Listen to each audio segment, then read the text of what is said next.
प्रभु राम देव भगवान अल्लाह खुदा ईश आदि नाम एक ही शक्ति के हैं। वो कैसा है, कहां है, कैसे मिलता है, किसने देखा है? ये प्रश्नवाचक चिन्ह पूर्ण रूप से हटाने के लिए अवश्य सुनिए जगत गुरु तत्वदर्शी संत रामपाल जी महाराज के अमृत वचन, सर्व पवित्र धर्मों के पवित्र शास्त्रों के आधार पर।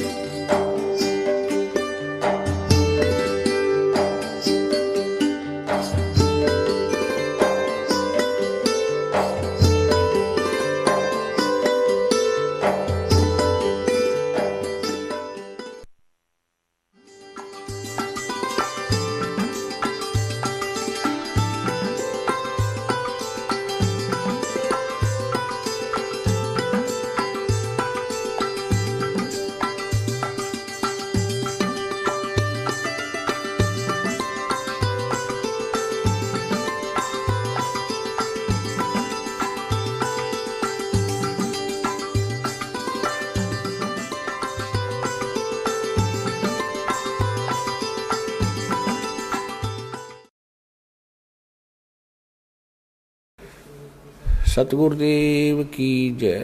बंदी छोड़ कबीर परमेश्वर जी की जय। बंदी छोड़ गरीबदास जी महाराज जी की जय। स्वामी रामदेवानंद जी गुरु महाराज जी की जय हो।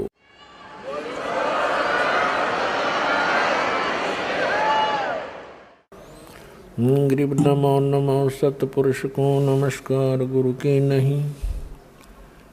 सुर नर मुनि जन साधुआं संतों सर्वस्ति नहीं। सतगुरु साहिब संत सब डंडो तुम प्रणाम।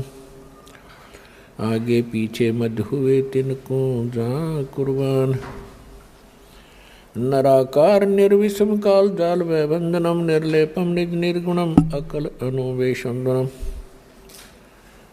सोहम सुरति समाप्तम सकल समाना निर्तलय। उज्ज्वल हिरंबर हरदम अम्बे परवा अथो है वार पार निमज्जतम। ग्रीव जो सुमर सिद्ध होई गणनायक गलता ना। करो अनुग्रह सोई पारस पद परवाना।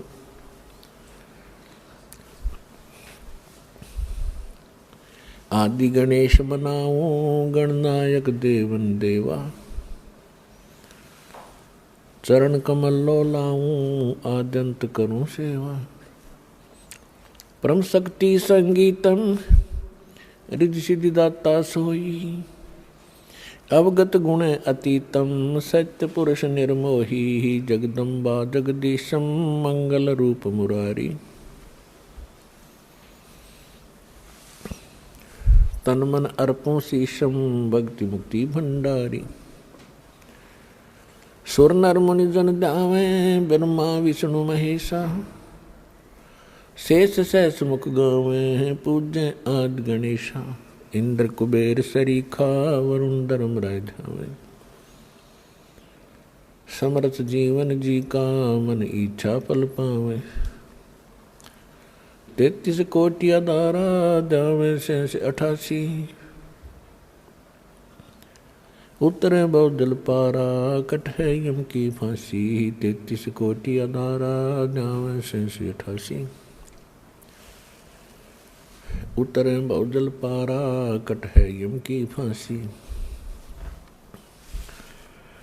कर जोरूं विनती करूं धरूं चरण पर शीश। गुरु जी राम देवानंद जी महाराज ने दियो नाम बख्शीश। कोटि कोटि सिजदा करूं कोटि कोटि प्रणाम। चरण कमल में राखियो मैं बंदी जाम गुलाम। कुत्ता हूँ गुरुदेव का रामपाल दास का नाम। गले प्रेम की जेवड़ी जाके तो जाऊं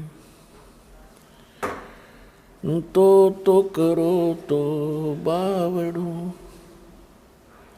दूर दूर करो तो जाऊं, जो राखो तो ही रहूं, जो देवो सो खाऊं। परम पिता परमात्मा पूर्ण ब्रह्म सर्वसृष्टि रचनहार कबीर देव कबीर साहेब कबीर परमेश्वर जी की असीम रजा से आप सभी पुण्यात्माएं सत्संग सुनने के लिए उपस्थित हुए।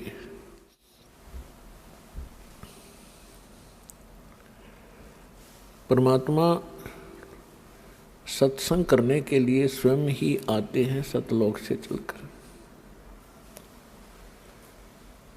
सत्संग का अर्थ होता है जिसके अंदर यथार्थ आध्यात्मिक ज्ञान बताया जावे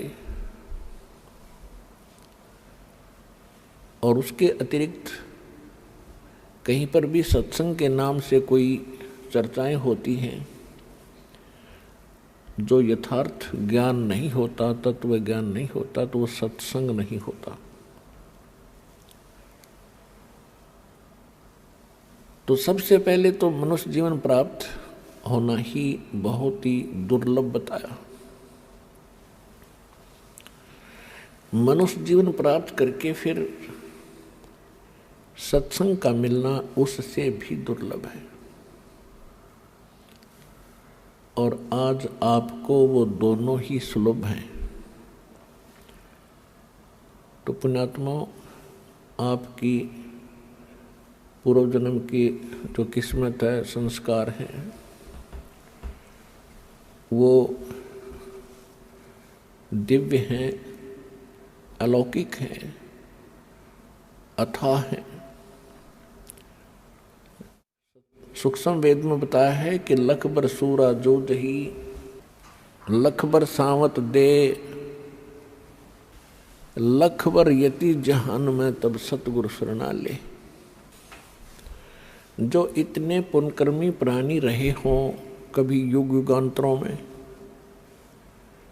लाख बार सूरवीर रहे हों, लाख बार यति रहे हों,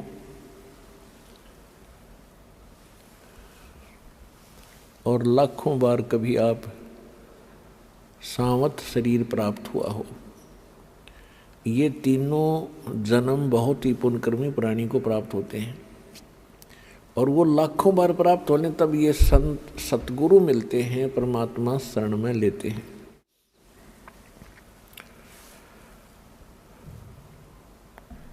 तो सत्संग का एक विशेष महत्व सूक्ष्म वेद के अंदर बताया है। सूक्ष्म वेद क्या है? सूक्ष्म वेद गॉड गिवन स्पिरिचुअल नॉलेज है, परमात्मा का दिया हुआ यथार्थ ज्ञान है, अध्यात्म ज्ञान है।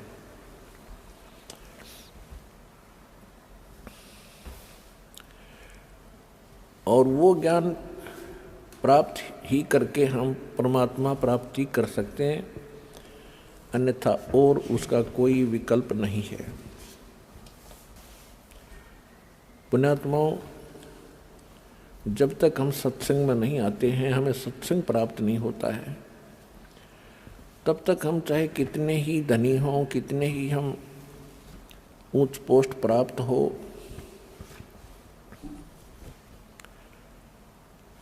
लेकिन वो जीवन व्यर्थ होता है। सूक्ष्म वेद में बताया है कि बिन उपदेश अचंभ है, क्यों जीवित हैं प्राण,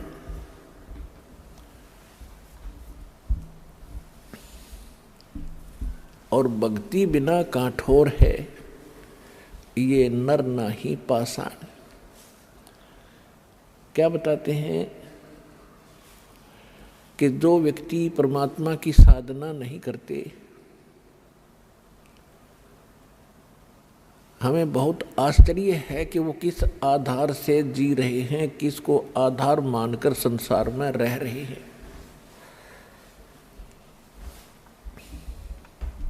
यदि हम अपने परिवार को अपना मानते हैं, ये अपना नहीं है। यदि हम संपत्ति को अपना मानते हैं तो संपत्ति अपनी नहीं है, क्योंकि मृत्यु होने के उपरांत ये हमारे साथ नहीं जाती। उसके विषय में बताया कि काया तेरी है नहीं, ये माया कहाँ से हो। ये बोले प्राणी, जब तेरा बॉडी तेरा नहीं, ये शरीर तेरा नहीं, तो इस माया को तू अपना मानकर कैसे निश्चिंत हो गया। यही अज्ञानता का मूल कारण है। परमेश्वर कहते हैं, क्या मांगूं कुछ थिर ना रहाई, और देखत नैन चला जग जाई। 1 लाख पूत 1.25 लाख नाती, उस रावण का आज कोई दीवा न बाती। जब आपको इस लोक की, इस स्थान की कंप्लीट संपूर्ण जानकारी होगी कि यू है क्या, यहाँ क्यों हम पैदा हो रहे हैं, और पैदा हो गए तो मर क्यों रहे हैं, तो हमने एक सिंपल सा फार्मूला बना रखा है कि भाई जन्म है तो मृत्यु भी है, और हम संतुष्ट हुए क्योंकि हमारे पास इसका कोई विकल्प नहीं रहा, विकल्प नहीं था, और हमने इसको फाइनल प्रोसीजर मान लिया, इसको हार्ड एंड फास्ट रूल मान लिया कि ऐसा ही होता है, ऐसा ही होता ही रहेगा। अब परमात्मा ने सत्संग के द्वारा बताया है, 600 वर्ष पहले परमेश्वर स्वयं आए थे, काशी के अंदर एक जुलाहा की भूमिका करके दानक कहलाए, और यथार्थ ज्ञान सुनाकर, बताकर, लिखवाकर अपने निज स्थान सतलोक में को चले गए। वहीं से आए थे, सहस्रीर आए थे, सहस्रीर चले गए, और सतलोक के अंदर भी परमात्मा सहस्रीर है, मानव सदृश है। तो उन्होंने 600 वर्ष पहले आके सत्संग किया था, और उन हमारे धर्म गुरुओं ने जो स्वयं अज्ञानी थे, सदग्रंथों से अपरिचित थे, वो संस्कृत भाषा अवश्य जानते थे। उन्होंने कहा था कि कबीर साहब जो हैं, कबीर जी, ये अशिक्षित हैं,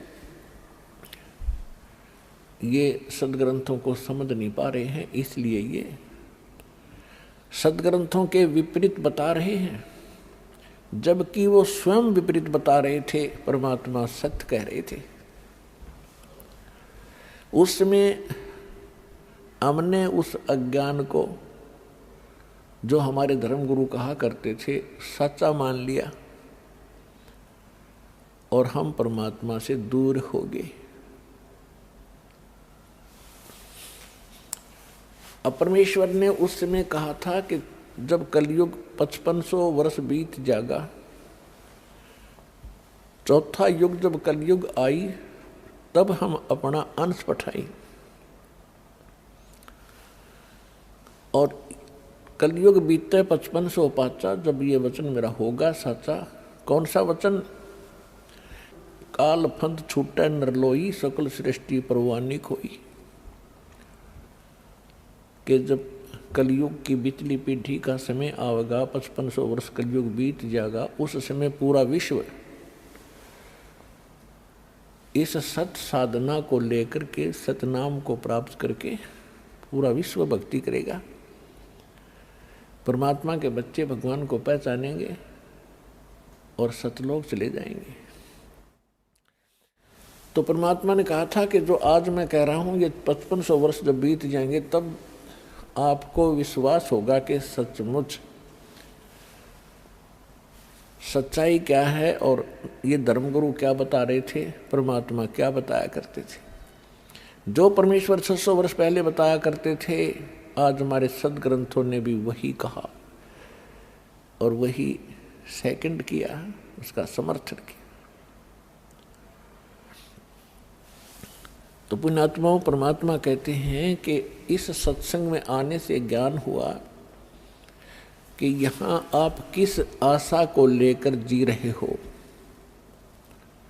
अपने परिवार को, संपत्ति को। परमात्मा कहते हैं ये तो आपको यहाँ फंसाए रखने के लिए एक काल का षड्यंत्र है, एक जाल है, जबरदस्त जुगाड़ है। और जब तक आप इसे नहीं समझ पाओगे तो ना भक्ति कर सकते और ना मोक्ष प्राप्त कर सकते। इसके समझने का ये नहीं है कि ये ना समझ लेना कि हमें परिवार की आवश्यकता नहीं है। ये विचार करना कि ये सभी बच्चे भगवान के हैं, आप भी भगवान के बच्चे हो। आपके संयोग संस्कार से कोई किसी भी भूमिका में है, कोई भी अभिनय कर रहा है, कोई बेटे का, कोई बेटी का, कोई पति और पत्नी का, सास और ससुर का, माता और पिता, चाचा ताऊ, भतीजों का। तो ये तो आपका यहाँ का बनाया हुआ नाते, रिश्ते और संस्कार हैं। ये सोच करके ये सभी परमात्मा के बच्चे हैं। तो इस प्रकार भगवान के बच्चों के साथ आपने कैसे व्यवहार करना चाहिए। एक मालिक का कोई बच्चा है तो नौकर उसके साथ कैसा व्यवहार करता है। अपना नहीं है, लेकिन अपने से ज़्यादा उसका टेक केयर करनी पड़ती है, देखभाल करनी पड़ती है। तो ये तो इस संकेत, समझदार को संकेत बहुत है इस संसार में, अपने परिवार में उसके साथ रहने के लिए। अब इसकी सच्चाई बताते हैं कि परमात्मा कहते हैं यदि आपके कोई संतान नहीं है, आप संतान ही मांगते हुए मर जाते हो। और संतान मिलती नहीं क्योंकि आपके भाग्य में नहीं, आपके संस्कार में नहीं। आप ये सोचते रहते हो कि जिनके संतान है, पुत्र हैं, पुत्री हैं, ये बहुत सुखी हैं। और हमारे भी अगर संतान हो जाती तो हमारा भी वंश चल जाता, कुल उदय हो जाता। पुण्यात्माओं, ये हैं हमारे उन धर्म गुरुओं की हुई प्रेरणा, उनके दिए विचार, जो सूक्ष्म वेद के यानी अध्यात्म ज्ञान के विपरीत हैं। अध्यात्म ज्ञान ये कहता है, तत्व ज्ञान में परमेश्वर बताते हैं कि जो राखो तो ही रहूं और मेरा के चारा, जैसे राखो मालिक वैसे ही रहूं। हमारा कोई इस पर जोर नहीं है, हमारा के चारा और खाने जाद खरीद हूँ गुलाम तुम्हारा। मैं तो आपका हो गया। जैसे पहले गुलामों को मोल लिया करते सेठ साहूकार, राजा, ठाकुर लोग, जैसे पशुओं को खरीदते हैं, मोल लेते हैं, फिर वो परमानेंट उसका हो जाया करता और बेचना होता वो अलग बात थी। तो यहाँ परमात्मा कहते हैं कि मैं ऐसा भाव बनाओ आप अपना भगवान के प्रति कि हे दाता, आपका दास हूँ, गुलाम हूँ और जैसे रखोगे नो ही रहूँगा। मैं तो ईब आपका हो गया। जब तक आप सतगुरु शरण में नहीं आते हैं, आपका संतान नहीं है तो नहीं है तो नहीं है, नहीं होती। फिर हम क्या करते हैं, किसी का बच्चा लेते हैं, अडॉप्ट करते हैं, गोद लेते हैं। फिर आगे चल के क्या होता, जब बच्चा युवा होता है, उसके अपने संस्कार अपने हिसाब से वो चलता करता, कार्य करता है। तो लास्ट में ये आता है कि भगवान, अगर मेरा बच्चा होता, वो बूढ़ा बुढ़िया यूँ क्या करें, फिर बतलाते हैं, तो क्या ये ऐसा व्यवहार करता, यानी फिर उसके साथ भी खिंचाता नहीं। तो परमात्मा कहते हैं कि ये भूल है आपके, क्योंकि आपने लोकवेद और परंपरा का ही निर्वाह किया है। अब जब आप परमात्मा की शरण में आ जाओगे, फिर वो जो चाहेगा वो करेगा। यदि आपको संतान देना अनिवार्य समझेगा, कोई अपनी अच्छी आत्मा भेजेगा। और दूसरी बात ये होती है कि समाज ये कहता है कि जिसके संतान नहीं वो मनहूस व्यक्ति है, और यहाँ तक कहा करते थे कि उसकी शक्ल नहीं देखनी चाहिए सुबह सुबह, जिसके संतान ना हो। बे औलादे आदमी की सुबह सुबह दर्शन नहीं होने चाहिए। ये तो है लोकवेद दंत कथा, एक संसार के विचार, जगत के विचार। और भगत के विचार सूक्ष्म वेद क्या कहता है? देखो, वैसे तो सभी अच्छी आत्माएं हैं परमात्मा की, जो भगवान के चरणों में लगे हैं, मनुष्य शरीर प्राप्त है, अपना निर्वाह कर रहे हैं, ठीक ठाक रह रहे हैं, वो तो अच्छी आत्मा सभी हैं। लेकिन सूक्ष्म वेद में ये बताया है कि वो परमात्मा की दृष्टि से वो बहुत ही अच्छी किस्मत के व्यक्ति है जिनका संतान नहीं है। अपने आत्माओं हमेशा जगत और भगत का इन बातों पर आपस में विरोध और झगड़ा रहा है। ये झगड़ा रहो या ना रहो, या सच्चाई है। उसका कारण क्या है कि जैसे सुखदेव ऋषि जी माँ के गर्भ से निकलते ही 12 वर्ष की तक माँ के गर्भ में रहे थे, और माँ के पेट से बाहर आते ही वो 12 वर्ष की आयु का शरीर बन गया एकदम उसका, और उठकर चल पड़े अपनी और नाल को साथ कंधे पर डालकर कि आगे काटूंगा इसने कितने। तब उसके पिता व्यास ने कहा था कि बेटा मुझे दर्शन तो दे दे। अरे 12 वर्ष तक इंतजार करी, पुत्र होगा पुत्र होगा, पुत्र मोह में व्याकुल हूं मैं बेटा। तो सुखदेव ऋषि ने देखा नहीं अपने पिता की ओर, और चलते चलते कहा कि ऋषि जी, अब मुझे यहाँ के इस जो संसार का ये जो चक्र है इसका मुझे पूर्ण ज्ञान हो गया, और अब मैं इसमें फंसूं नहीं। और ऋषि जी, ना जाने कितनी बार आप मेरे बाप हो लिए, ना जाने कितनी बार मैं तेरा बाप हो लिया। ये तो बुरी बीमारी है, इब का मेरी कट न दे। मैं नहीं देखूँ आपकी शकल भी, कहीं मुझे आप में मोह ना हो जा।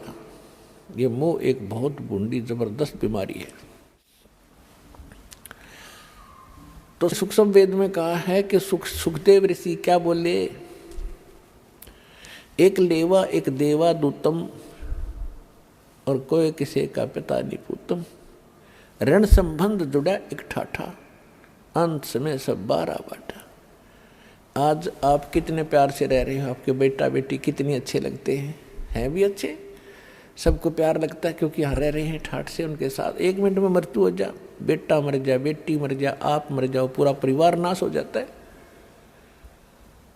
वो प्यार भी है, अच्छे भी लगते, फिर इसका बने क्या? What is use? फिर कहाँ गया वो आपका जुगाड़? सारा जीवन खो दिया इससे काम पे। और भक्ति भी करते हैं, सत्य नहीं करते हैं, शास्त्र अनुकूल नहीं करते, नकलियों के पास करते, तो वो भी व्यर्थ है। एक समय एक कोई परिवार पूरा का पूरा, जिसमें 15-16 सदस्य थे, एक गाड़ी में 12-13 सदस्य, एक बूढ़ा घर पर रह गया था और बाकी सारे सत्संग में भेज रखे थे, किसी संत के सत्संग में। और 20-25 वर्ष से वो सत्संग में थे। सत्संग सुनकर वापस आ रहे थे या सुनने जा रहे थे, इतना ध्यान नहीं। दुर्घटना में 12 के 12 मर गए। चुच्ची बच्चा का आग्रह ना, वो नाश हो गया। एक बूढ़ा रह गया 70 साल का। अब क्या है ये? ना जाने काल की कर डारे, किस विध ढल जा पास आवे, और जिनाते सिरते बहुत खुड़कती, उनानो केड़ा हंसावे। तो यही संसार के अंदर, इस गंदे लोक में आप जिस आस को लेकर जी रहे हो, या आपकी भारी भूल है, और यह भूल मिटेगी भगवान से, इस सत्संग सच्चे ज्ञान पर। फिर बात रही कि ये भी मालिक को मालूम है कि ये तीन गुण, इन तीनों गुणों का जो त्रिगुणमयी माया का जो दबाव है, ये ब्रह्मा विष्णु महेश स्वयं नहीं बचे इससे, तो जीव नहीं बच सकता। अब परमात्मा का सहारा चाहिए इस जीव को। तो किस परमात्मा का? यदि आप विष्णु जी का सहारा लेते हो युग काल के अंतर्गत, और काल ने आपको फंसा रखा है, तो आप इस जाल से बाहर नहीं हो सकते। यदि शंकर जी की पूजा करते हो तो भी नहीं हो सकते। ब्रह्म की पूजा करते हो, ये स्वयं ही आपको फंसा ही रहा है, ये तो आपको इस मार्ग पर आने ही नहीं देगा जिससे आपका छुटकारा हो, क्योंकि इसको यहाँ आपको फंसाए रखना इसका एक उद्देश्य है कि इसको भूख लगती है, इसको श्राप लगा हुआ है काल भगवान को, ब्रह्म को, जो गीता अध्याय नंबर 11 के श्लोक नंबर 32 में कहता है कि अर्जुन मैं काल हूँ और सबको खाने के लिए अब आया हूँ। श्री कृष्ण में प्रवेश कर गया हो, ये ऐसे करता है। तो इसको श्राप लगा हुआ है 1,00,000 मानव शरीरधारी प्राणियों के नित आहार करने का। उसके लिए आपको ऐसे रोक रखा कबीर साहब ने बताया धर्मदास जी को कि जैसे कसाई बकरे पालता है और बकरे और बकरी नर मादा छोड़ देता है एक बाड़े में, पूरे उनके लिए चरागाह भी बनाता है, जलाशय भी बनवाता है, ऊपर शेड भी डालता है गर्मी सर्दी ओलों से बचाने के लिए। तो वो बकरे ये सोचते हैं हमारा मालिक बड़ा दयालु है, हमारी कितनी केयर टेक कर रहा है, कितनी देखभाल करता है। लेकिन वो जीव हैं, उनकी इतनी बुद्धि काम नहीं करती कि अब तो आपने दयालु दिखे, और फिर सामने जब भी आवश्यकता होती है, किसी का बेटा हो चाहे बेटी, माँ मरो चाहे बेट बाप है, निकाल ले जाता है पकड़ पकड़ के कान। तो परमात्मा ने आगे बताया कि आप इस स्थिति में हैं। यहाँ पर यहाँ से बचने के लिए आप जी ने, कबीर परमेश्वर जी कहते हैं, मेरी शरण ग्रहण करनी पड़ेगी।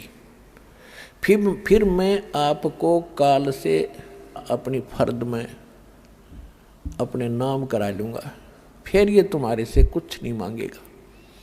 तो उसके लिए आप जी ने परमात्मा की शरण ग्रहण करनी पड़ेगी, और शरण ग्रहण करने के बाद फिर मर्यादा से रहोगे, तब आपकी ये बच्चे भी ठीक रहेंगे। मालिक को मालूम है कि ये नहीं रह सकते, चाहे कितना ज्ञान हो ले और कितना कुछ कर ले, ये दबाव इतना है आपके ऊपर। फिर भी परमात्मा ने एक विकल्प निकाला है, इसका एक अल्टरनेट बताया है कि मेरी शरण में रहे। जब लग हंसा हमरी आना, काल लगे ना तेरा बाणा। अब वहाँ जहाँ वो सत्संग सुनने जा रहे थे या आ रहे थे, तो वहाँ तो काल का ही व्यवस्था थी सारी, वहाँ तो वो भक्ति है ही नहीं। वैसे भी कई और स्थानों पर जाते हैं, कोई वैष्णो देवी पर जाते हैं, कोई अमरनाथ पर जाते हैं, वहाँ भी मरते हैं लाखों हजारों लोग। केदारनाथ पर मर गए 20-30 हज़ार व्यक्ति सेकंडों में। तो वो तो सारी काल व्यवस्था ही है, वहाँ तो वो करेगा ही करेगा, वो तो सबको खावेगा। वहाँ तो उसका उसकी खूब पहुँच है, उसके अंतर्गत है सारा स्थान। जब आप परमेश्वर कबीर जी की शरण में आ जाओगे, फिर उसकी नहीं चलेगी। जब लग हंसा हमरी आना, काल लगे ना तेरा बाना। जब लगे जीव, हे प्यारी आत्मा, तो हमारी मर्यादा में रहेगा, फिर काल अटैक नहीं करेगा। काल का अटैक भी हम पर उस समय होगा जब हम मर्यादा भंग कर देंगे, परमात्मा के दायरे से हम बाहर चले जाएंगे। तो परमात्मा कबीर जी की मर्यादा भंग होते ही आप इनसे बाहर चले गए, और इससे बाहर सारा काल ही काल है। जैसे समुद्र में, समुद्री जहाज में आप बैठे हो और कोई नशा करके समुद्र में कूद जा, तो उस जहाज ही बचाव का स्थान था, वो दिया छोड़े तो वहाँ तो डूबोगे, मरोगे। तो इस स्थान को छोड़कर पूरे विश्व में काल व्यवस्था है, इसको छोड़कर जहाँ भी जाओगे वहाँ आपको कोई प्रोटेक्शन नहीं होगा, दुख के अतिरिक्त कुछ नहीं मिलेगा। अब प्रसंग चल रहा है कि जैसे जिनके संतान नहीं है उनको अच्छी आत्मा एक भाग्यशाली बताया है और संसार विचारों से वो मनुष्य बताए जाते हैं। तो जगत और भगत की सोच में इतना अंतर सदा से रहा है, जिस कारण से आपस में ये झगड़े बने रहे। अब बुद्धिमान समाज है, खूब समझेगा, एजुकेटेड किया जाता ना आपको, बूढ़े से लेकर बालक तक, बहन बेटी माताएं सभी शिक्षित कर दी। और हमने ऐसे ऐसे इंस्ट्रूमेंट बना लिए, इंटरनेट लगा लिया और कंप्यूटर बना लिए। तो राम नाम का भी हम बनाएंगे भी इंटरनेट, इसमें भी इतना दिमाग लड़ाएंगे अपना। तो यहाँ परमात्मा कहते हैं कि जैसे एक लेवा एक देवा दूतम और कोई किसी का पिता नहीं पूतम। ये तो ऋण संबंध जुड़ा एक ठाठा। जैसे दास कई बार कथा सुनाता है, एक व्यक्ति को एक पुत्र प्राप्त होकर उसकी पत्नी मर गई, दूसरा विवाह कराया तो दूसरी विवाह से उसे पुत्र प्राप्त हुआ। उसमें आपस में 10-12 वर्ष का अंतर था, 8-9 वर्ष का अंतर था। तो दूसरा पुत्र हुआ तो वो स्वयं भी मर गया और उस पुत्र की छोटे वाले की माँ भी मर गई। बड़े वाले का विवाह हो गया, उसकी पत्नी आ गई। अब वो माँ के तो 2 आंखें थे, पिता एक था। तो जो पहली वाली माता से उत्पन्न था उसका विवाह हो गया, उनका संतान अभी थी नहीं। उधर से वो छोटे वाला जो दूसरी माँ का था वो बीमार हो गया। रोगी हो जाने से उसका उपचार करवाया। तो फिर उपचार कराते हैं तो पैसे लगते हैं। तो दोनों पति पत्नी ने विचार विमर्श किया कि इसका इलाज कराएंगे और ये बहुत पैसा खर्च हो जाएगा, और क्यों ना इसको विष देकर ख़त्म कर दें। उन्होंने एक डॉक्टर से बात की, वैद्य से, कि हम ऐसे ऐसे कर दो, बीमार ये है ही, रोगी है ही, लोग सोचेंगे रोगी था मर गया। तो वैद्य ने कहा कि मैं 500 रुपये लूँगा। अच्छी संपत्ति थी, संपत्ति का वो वारिस था 50% का। उन्होंने 500 रुपये देकर अपना कांटा निकाल दिया, वो मरवा दिया। रिलेटिव्स ने सोचा, रिश्तेदारों ने सोचा भी बीमार था मर गया, कोई बात नहीं, बात आई गई हुई। उधर से क्या हुआ कि उधर से उसकी पत्नी को गर्भ रहा, एक पुत्र की प्राप्ति हुई और खुशी का ठिकाना नहीं। उस बच्चे को बड़े लाड प्यार से खवाया प्याया, गिने दिनों में वो युवा हो गया, सेहत अच्छी थी। पहले 12-13 वर्ष की आयु में विवाह कर देते थे, उस बच्चे की शादी कर दी, विवाह कर दिया। विवाह के कुछ दिन के बाद वो बच्चा बीमार हो गया, उसका लड़का। तो उसके ट्रीटमेंट के लिए उसने कति देश विदेश तक सभी झाड़ फूक वाले, किसी ने 1000 रुपये मांगे, 20,000 मांगे, सब दे दिए। वैद्यों ने भी जो मुँह मांगा पैसा दिया, लेकिन रिजल्ट 0 रहा। आधी संपत्ति भी बिक गई और लड़का खाट पकड़ गया, अस्थि पंजर शेष दिखाई दे। तब एक दिन उसका पिता बैठा था साथ में, चारपाई के साथ में। लड़के ने कहा कि भाई साहब एक काम कर, अब मेरे कफन की लकड़ियों की तैयारी कर ले, तेरा मेरा हिसाब हो गया। अब केवल लकड़ियों का और ये कफन का हिसाब किताब शेष है, उसको कर तैयार। अब उस व्यक्ति ने सोचा कि लड़का इतना डिस्टर्ब हो गया, इसका मेंटली डिस्टर्ब हो गया, यो मुझे भाई कहता है। उसने कहा बेटा मैं तेरा पिता हूँ, तेरा बाप हूँ मैं। बोला नहीं, तू मेरा भाई है, और विचार कर मैं तेरा वो भाई हूँ विष देकर मरवाया था। मैं ही तेरे घर पे आया हूँ तेरा अपना बदला लेने के लिए, अपना ऋण वापस चुकाने के लिए। और जितनी मेरे हक की, मेरे राइट की संपत्ति थी, मेरे भाग की, वह पूरी खत्म हो चुकी है। अब तेरी शेष है। तब उसका पैर तले की धरती खिसक गई। अपने कुकर्त्य का उसको याद आया। तब उसने पूछा कि अभी एक बात बता दे, मैंने तो जैसा जुल्म किया था मेरे मेरे सामने आ गया, एक ही पुत्र हुआ, आगे आस नहीं, मेरा तो कुल नाश हो ही गया। पर एक बात बता, हमने तो जो जुल्म किया तेरे साथ हमारे सामने आ गई, इस जो तेरे भाई आई है तेरी ये लड़की जिससे तेरा विवाह हुआ है, अब इसने के कौन सा पाप कर दिया, यह जिंदगी फूकी जाएगी तेरे साथ, क्योंकि उस समय सती प्रथा थी कि तेरे साथ या जीवित जलाई जाएगी। इसने कौन सा दोष कर दिया बेचारी ने। तब उसने बताया कि वो डॉक्टर कहाँ है, वैद्य कहाँ है जिसने मुझे विष दिया था कि तेरे 4 वर्ष के बाद उसकी मृत्यु होगी थी। तो लड़का कहने लगा ये वही दुष्ट आत्मा है, अब यह जिंदगी फूकी जाएगी। और ऐसा ही हुआ, ये कहकर शरीर छोड़ गया। तो यहाँ कहते हैं परमात्मा ने सूक्ष्म वेद में बताया है कि एक लेवा एक देवा दूतम, एक लेने आ रहा है एक देने आ रहा है, और कोई किसी का पिता नहीं पुत्र। ऋण संबंध जुड़ा एक ठाठा, अंत समय सब 12 बाटा।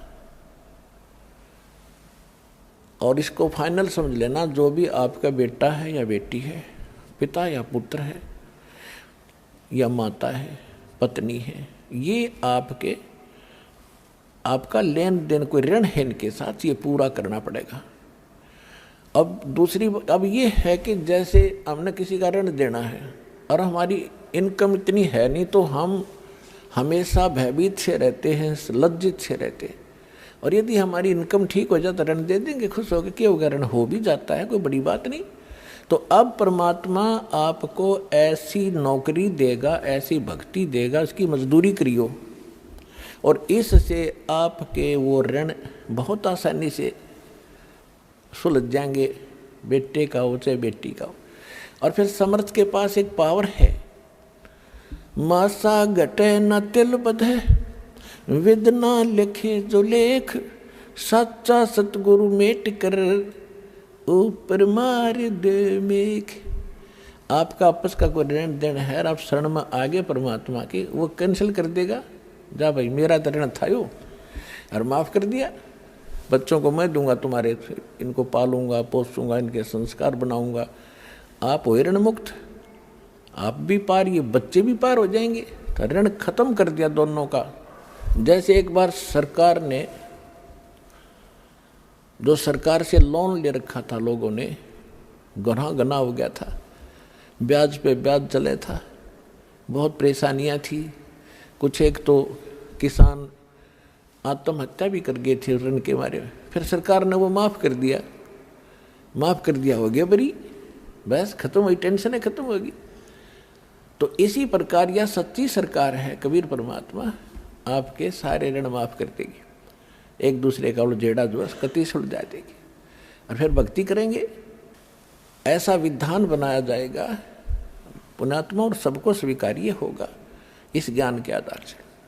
विवाह में कोई खर्च नहीं करेंगे हम, आगे बच्चों को कोई लेन देन हम नहीं करेंगे, क्योंकि फिर ऋण एक दूसरा फिर शुरू हो जाएगा। तो बच्चे भी इस बात को समझेंगे, बेटियां भी, हम यहाँ के हैं ही नहीं, हम तो सतलोक के वासी हैं, वहाँ जाएंगे, वहाँ कोई चीज़ का अभाव नहीं, वह ऐसी सृष्टि है, वहाँ जाकर परिवार बनेगा आपका। जो आपको यहाँ बेटा बेटी पति पत्नी माता पिता अच्छे लगते हैं, सारे भक्ति करो, एज इट इज वहाँ जाकर परिवार बन जाएगा। हमारे ये ठाठते हैं, इस गंदे लोग में रहना जरूरी है। आज आप किसी गांव में रह रहे हो और थोड़ी सी ज़मीन है, मुश्किल से हैंड टू माउथ हो रहे हो, और आपको किसी दूसरे राज्य में 100 एकड़ ज़मीन दे दें, लगा ट्यूबवेल हो और सारी सुविधा हो, बड़ा बड़ा मकान, और आपको कहें भाई चलो वहाँ, क्या करोगे आप? छोड़ उस 1.5 किले ने और चलो वो 2 मिनट में जा बैठोगे, झाँखो भी कोई ना उसकी तरफ। तो ऐसी स्थिति है सतलोक की, वहाँ जाओगे जब ठाठम ठाठ हो जाएंगे तुम्हारे।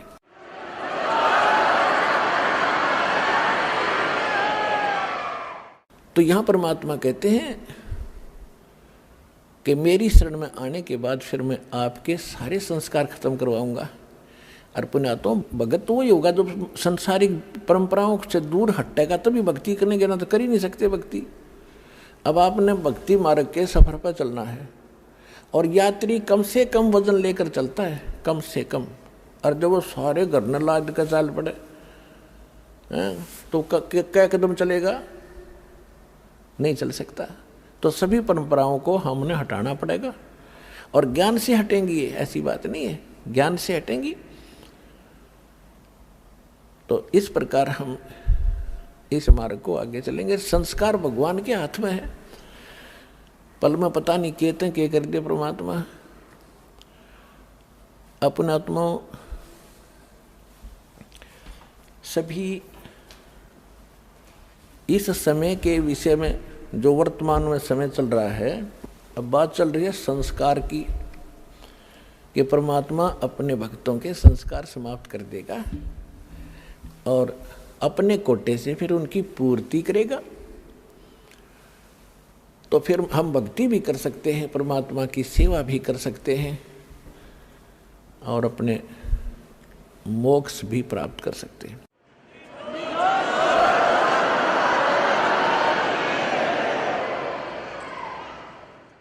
अब जैसे आपको बहुत बार इस समय के विषय में और इस दास के विषय में बहुत सी भविष्यवाणियां भी आपको सुनाई गई है कि ये ऐसा अनमोल समय है पुण्यात्माओं, भगवान ने तो ये निर्धारित कर ही रखा है 600 वर्ष पहले। वैसे तो परमात्मा ने प्रथम सतयुग में कह दिया था इस काल से कि चौथा युग जब कलयुग आई तब हम अपना अंश पठाई, हम अपना दास भेजेंगे और फिर काल फंद छूटा नरलोई, काल का झंझट सारा खत्म करेगा सब नर नारियों का और सकल सृष्टि परवानिक होई। कलयुग बीतते 5500 पाचा जब ये वचन मेरा होगा साचा, कौन सा कि मैं सत्संग अपना अंश भेजूंगा, ये वचन कि मैं अपना अंश भेजूंगा और सारी सृष्टि नाम लेवेगी उस मेरे दास से और सबका कल्याण होएगा, सबका मोक्ष होएगा।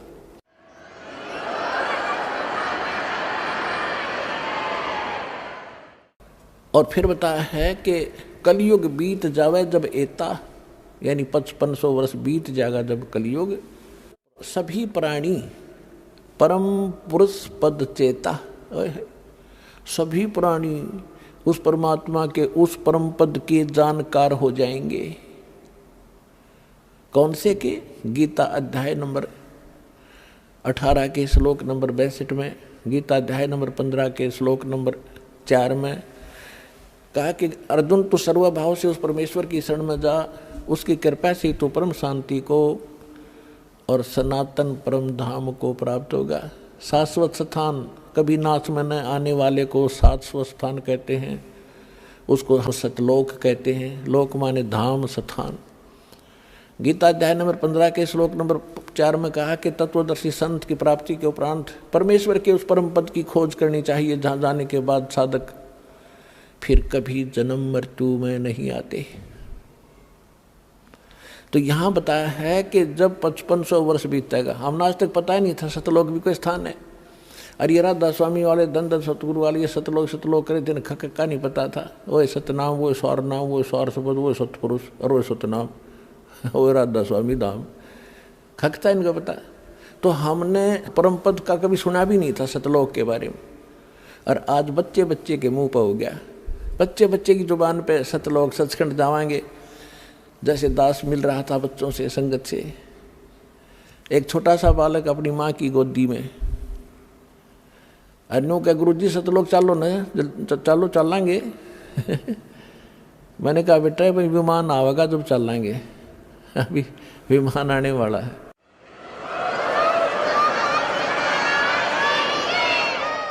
तो यहाँ कहा कि सभी प्राणी परमेश्वर के उस परम पद की परिचित हो जाएंगे।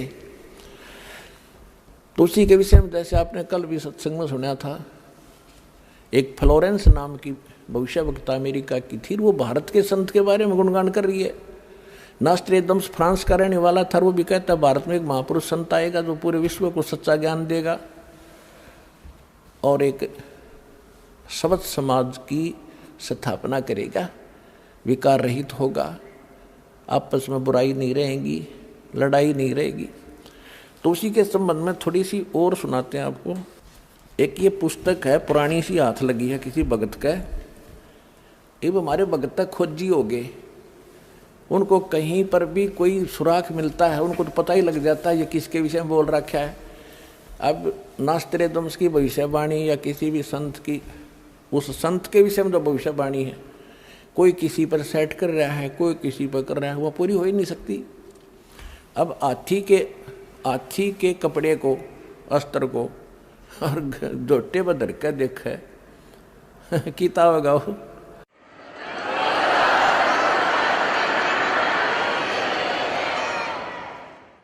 वो तो हाथी पर फिट होगा, वो जिसका है। ये देखिएगा, यह एक पुस्तक है, एक पुरानी फटी पुरानी सी है किताब। ये देखो, युग निर्माण की सुनिश्चित संभावना, ये तो इसका नाम है, टाइटल है। लेखक है इसका बलराम सिंह परिहार, प्रकाशक है युग निर्माण योजना, गायत्री तपोभूमि, मथुरा से। बस इतना ही उल्लेख है इसका, ज़्यादा आगे नहीं लिखा, ये फटा हुआ ज़्यादा है। ये देखिएगा पृष्ठ नंबर 19 पे,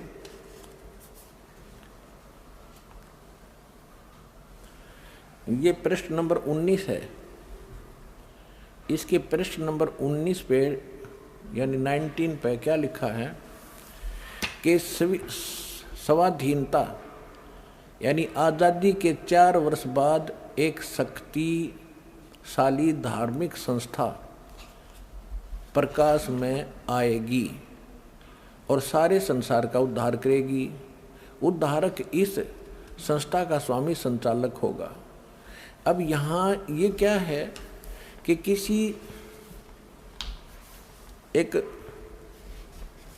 भविष्यवाणी है, हंगरी नाम का कोई भविष्यवक्ता था, उसकी ली है इसने, अपनी पुस्तक तैयार की है, लोगों की सुना के पढ़ा के, तो इसने अपने हिसाब से इन्होंने उस पर सेट कर रखी है। इसका अर्थ ये था कि 1947 में भारत स्वतंत्र हुआ, उसके 4 वर्ष बाद दास का जन्म होया 1951 में। इसका अर्थ तो ये बनता है कि स्वाधीनता के 4 वर्ष बाद 1951 में एक संत का जन्म होगा जो धार्मिक संस्था को ऐसी बनाएगा जो पूरे विश्व का कल्याण करेगी।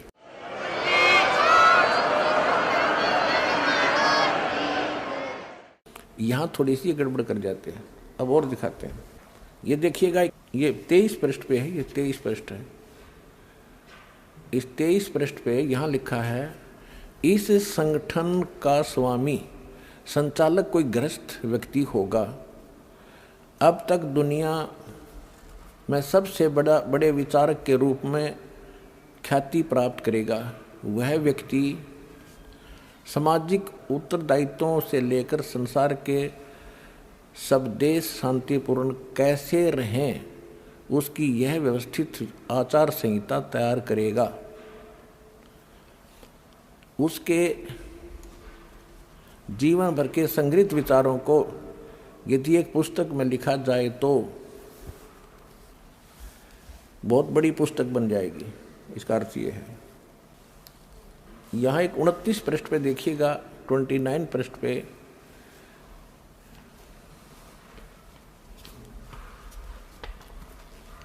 एशिया के किसी देश, संभवतः भारतवर्ष में एक नम्र ग्रामीण परिवार में एक महान आत्मा ने जन्म ले लिया है जो एक महान आध्यात्मिक क्रांति का सूत्रपात, संचालन और नियंत्रण करेगा।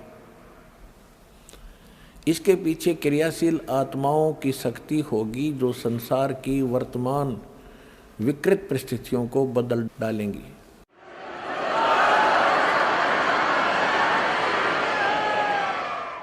उन्नीस 1999 में ये क्या बोला गया है कि एक ऐसे व्यक्ति ने जन्म लिया है जिसकी अकेले ही उत्पादित शक्ति किसी भी शक्ति संपन्न राष्ट्र के बराबर होगी। वह एक भाषा, एक संस्कृति, एक धर्म की आचार संहिता सर्जन करेगा।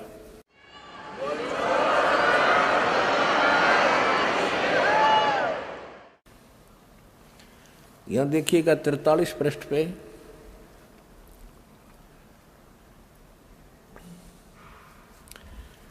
यहाँ लिखा है कि दिव्य देहधारी पुरुष ने जन्म लिया है। वे सबके मन में प्रसन्नता भरेंगे, दुनिया भर के कष्ट दूर करेंगे, अन्यायी और अत्याचारियों को भी वह ठीक करेंगे। रात्रि के प्रथम पहर में जब मैं प्रगाढ़ निद्रा में होता हूँ तो स्वप्न में एक दिव्य पुरुष को देखता हूँ, दिव्य व्यक्ति को। किसी जलाशय के निकट बैठे हुए इस योगी के मस्तक में दोनों भौं के जहाँ मिलती हैं तो उसमें अर्ध चंद्रमा के दृश्य होते हैं। उसके बाल सफ़ेद हैं, सुब्बर वेशभूषा है यानी साधारण सुंदर, वर्ण गौर है, गोरा कलर है, तथा पैरों में चरम विहीन पाहन यानी पादुकाएं हैं, बिना चमड़े की जूतियां पहनता है।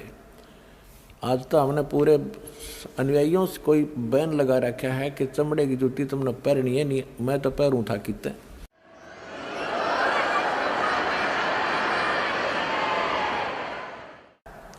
अब देखिएगा इसके प्रश्न नंबर 72 पे, क्योंकि हमने इसके साथ साथ सत्संग भी सुनाना है आपको, जो कि संस्कार के ऊपर बात चल रही थी, उसका कुछ विषय इसमें आपको समझाएंगे।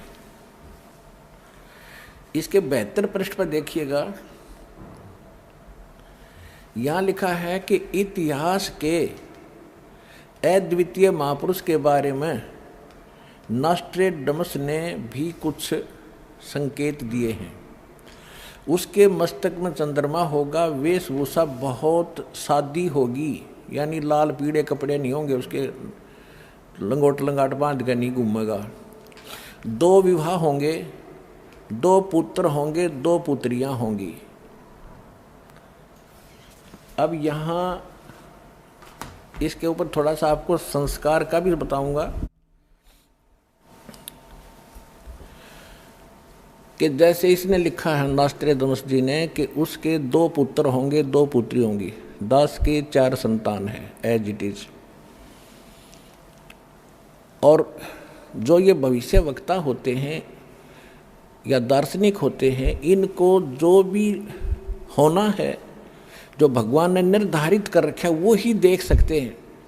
और निर्धारित करनिया भगवान है, वो उसने घटा बढ़ा भी सकता है, जब समय आने पर वो उसकी अपनी मौज होती है। इसमें लिखा है कि उसके 2 विवाह होंगे। तो पुण्यात्मा परमात्मा ने संस्कार काट दिया दास का, 2 विवाहों का संस्कार था जो भगवान ये देख रहे हैं तो गलत थोड़ी देख रहे हैं। और 4 संतान का भी संस्कार था, वो चारों उत्पन्न भी हो गए। अब उत्पन्न होने मात्र से बात नहीं बनती, आगे इनकी परवरिश, इनके विवाह शादी, तो बहुत लंबा कार्य था, बहुत बड़ा ऋण था हमारा इनका, तभी तो संतान रूप में मेरे पास आए। तो 1988 में दास को उपदेश प्राप्त हुआ, 1994 में दास को यह मजदूरी मिल गई। यदि परमात्मा की शरण ना होती, समर्थ की शरण ना होती, तो इनके साथ ही रह करके इनका लेन देन करना था। फिर परमात्मा ने उनका लेन देन तो खुद किया और दास को अपने शरण में लेकर, ये दास जूनियर इंजीनियर जेई की नौकरी करता था हरियाणा सिंचाई विभाग में। और ये भी ना कोई सोचा किसी का भरम हो जाए, कोई मांगनियाँ खानियाँ था, इसलिए वो छोड़ दिया होगा छोटी नौकरी ना, 2 रोटी बढ़िया मिल रही थी। तो कहने का भाव यह है कि परमात्मा ने दास को अपनी शरण में लेकर, एक बड़ा लड़का एक बड़ी लड़की का केवल विवाह किया था, 2 बच्चे पढ़ ही रहे थे, उस समय दास परमात्मा के चरणों में लग गया था नौकरी त्याग कर। और वो बच्चे आज अन्य से कम नहीं हैं, यानी मालिक ने उनको औरों से भी के इक्विवेलेंट ही उनकी परवरिश करके, जो दास ने करनी थी वो भगवान ने करी। मेरा संस्कार काट दिया ना, मैं न मुड़ जा रहा तब फिर आप तक कैसे पहुंचा पाता इस अनमोल ज्ञान को। और दूसरा था विवाह का, यदि दूसरा विवाह हो जाता तो मैं वहीं लटपट रहता, परमात्मा ने भी कैंसिल कर दिया। अब जैसे क्या बनती है, एक चुटकुला है छोटा सा, एक व्यक्ति के 2 विवाह हो गए किसी कारण से, कोई संतान ना थी बड़े वाली का, तो कुछ दिन के बाद वो आपस में झगड़ा बहुत करने लगी। तो दोनों के मायके वाले आकर के उन्होंने क्या फैसला किया, भाई ऐसे नहीं, इनको अलग अलग कर दो, एक को ऊपर चौबारे में, दूसरी को नीचे। ठीक है। फिर उनका झगड़ा रहने लगा कि एक कहती है कि मेरे पास कम आता है, नीचे रोटी खाई जाता है। फिर वो झगड़ा मिटाया, उन दोनों के मायके वाले फिर आ गए। उन्होंने कहा भी ऐसे करो, एक दिन इसका यहाँ पर खाना खाएगा, एक दिन ऊपर, एक दिन नीचे।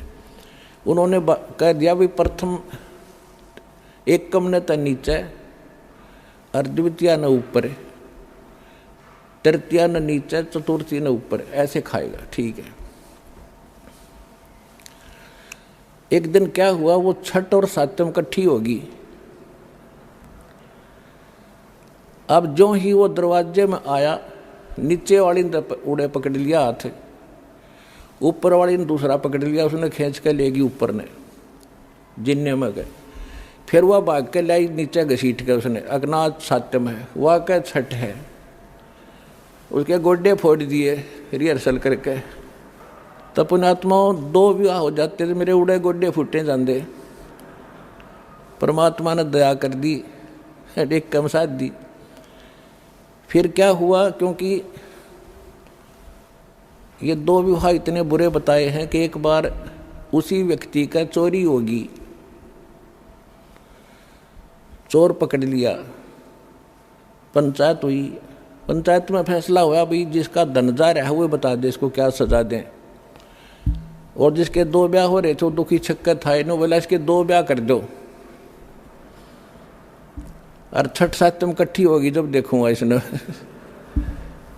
तो यार छठ सातम के चक्कर में ये मालिक ने ये संस्कार दास का चेंज कर दिया।